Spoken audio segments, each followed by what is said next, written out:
Malin Kundang.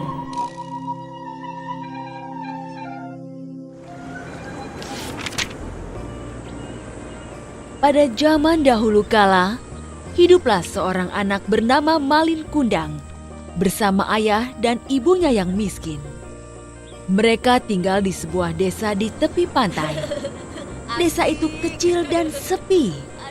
Penduduknya banyak yang merantau untuk mencari penghasilan lebih.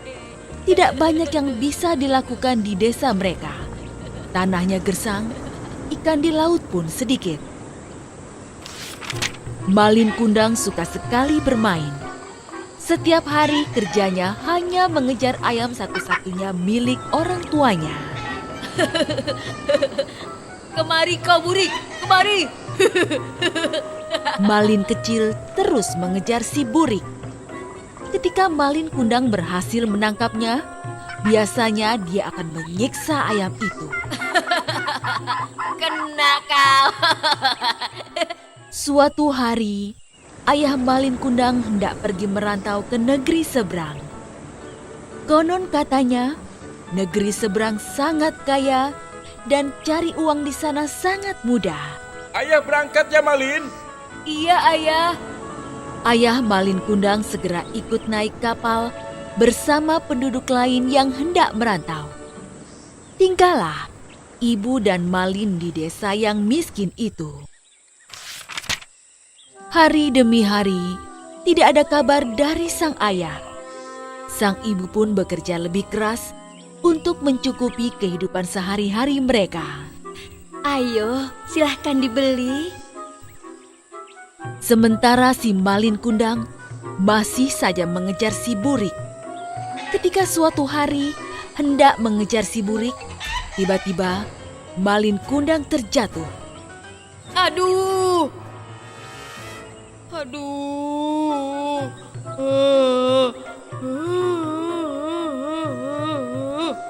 Kaki Malin Kundang tersandung batu. Dia terjatuh sangat keras. Lengannya tergores batu tajam. Lukanya cukup besar dan mengeluarkan darah. Sang ibu segera mengobati luka si Malin Kundang. Dengan penuh kasih sayang, dia merawat Malin. Luka ini pasti sembuh, namun bekas lukanya akan susah hilang.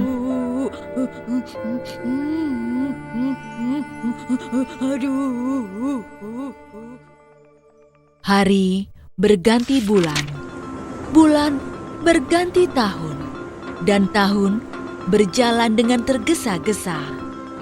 Tanpa terasa, Malin sekarang menjadi pemuda yang tampan dan kuat. Dia mulai bosan tinggal di desa yang sepi dan miskin itu.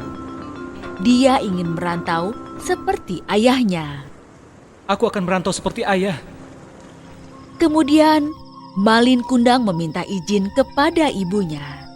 Bu, izinkan aku merantau ke negeri seberang. Kata Malin Kundang kepada ibunya yang segera menjadi sedih. Jangan anakku, ibu takut kamu tidak kembali seperti ayahmu. Hanya kamu satu-satunya anakku. Kalau kamu tidak kembali, aku hidup dengan siapa? Jangan khawatir, Bu. Aku berjanji aku pasti kembali. Aku akan jadi orang kaya dan akan memboyong ibu untuk ikut bersamaku. Akhirnya, tidak ada lagi yang bisa diperbuat ibunya. Malin Kundang bersikukuh untuk pergi. Malin Kundang menyelinap ke sebuah kapal. Dia bersembunyi di peti kayu. Sepertinya di sini aman. Kapal pun berlayar. Namun di tengah laut, kapal itu dicegat oleh bajak laut. Semua awak kapal dibunuh oleh bajak laut. Mereka merampas semua barang-barang berharga di kapal itu dan meninggalkan kapal itu terkatung-katung di laut. Kapal kita dirampok! Kapal kita dirampok! Tolong! Kapal kita dirampok! Rampok! Malin Kundang selamat karena dia sembunyi di peti. Saat dia keluar dari persembunyiannya, kapal itu sudah terdampar di sebuah pantai. Sungguh beruntung, sebab di dekat pantai itu ada sebuah desa yang subur dan kaya. pelabuhannya besar dan ramai. Malin Kundang tersenyum meski tubuhnya lemas tidak berdaya. Di sini, aku akan mengadu nasib. Malin Kundang bekerja keras siang dan malam. Hanya satu yang ada dalam benaknya, yaitu jadi orang kaya. Tekad dan kerja kerasnya membuahkan hasil. Dia pun menjadi kaya, punya kapal besar dengan 100 awak kapal. Aku kaya! Aku kaya! Suatu hari, Malin Kundang mengajak istrinya berlayar dengan kapal mewahnya. Mereka berlabuh di pelabuhan desa kampung halaman Malin Kundang. Berita tentang suksesnya Malin Kundang pun terdengar sampai ke telinga ibunya. Apakah itu kapal si Malin anakku? Dengan hati riang, ibu yang sudah renta itu terseok-seok berjalan ke pelabuhan. Dia memang Malin Kundang, aku yakin. Batin ibunya saat melihat Malin turun dari kapal bersama istrinya. Malin, kamu pulang nak. Istri Malin Kundang heran dengan seorang ibu tua yang berlari ke arah mereka sambil berteriak-teriak. Pakaiannya compang-camping, wajahnya renta dan lusuh. Siapa dia, Kanda? Apa benar dia ibumu? Malin Kundang gelisah. Dia tidak mau istrinya tahu kalau Malin Kundang berasal dari keluarga miskin.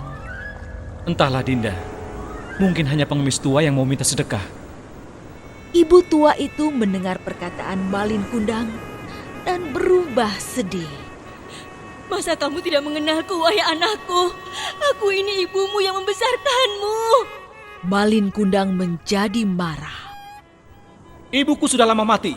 Jangan mengaku-ngaku wahai pengemis tua. Sang ibu menangis terseduh. Aku yakin kamulah Malin anakku. Lihatlah bekas luka di lenganmu. Hanya Malin Kundang anakku yang punya bekas luka itu. Malin Kundang makin marah.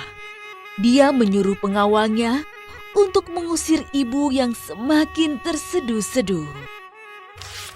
Ya Tuhan, jika memang dia benar anakku Malin Kundang, kukutuk dia jadi batu. Seketika petir menggelegar, padahal langit sedang cerah. Pelan-pelan Malin merasakan ada hal aneh dalam tubuhnya yang semakin kaku. Oh, ada apa dengan tubuhku? Tubuhku kaku. Tidak! Malin Kundang pun menyadari jika dia sedang dikutuk.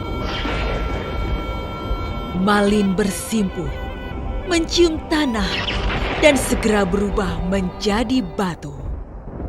Terlambat sudah baginya untuk menyesali sifat durhaka kepada ibunya.